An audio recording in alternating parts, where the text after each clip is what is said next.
everybody, in this video I'm going to go over this Repels-All animal repellent granules. So this right here can last up to 2 months, and the active ingredient seems to be whole egg solids, cloves, and garlic oil, and it repels armadillos, beavers, birds, crows, chipmunks, deer, what I have, groundhogs, porcupines, rabbits, raccoons, rats, skunks. So right over here I've been having a groundhog that's been coming and going inside. He's been digging a hole up under my fence. So what I did, I went ahead and picked up some of these granules right here. So this 3-pound container can cover up to 2,500 square feet, and it will not damage plants or property. So what I'm going to do is put it on the granule portion right here like that, and you have to take out the inside right there, and oh boy, it definitely smells interesting, everybody.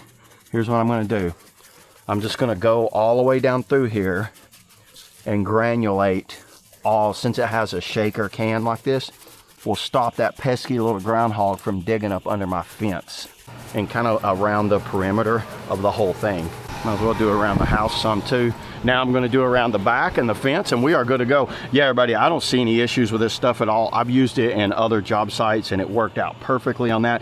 This is something I recommend for anyone that just want to get rid of some pesty, pests that are maybe causing some lawn damage. So yeah, there it is. That's all I got on the Repels-All animal repellent. See you on the next video.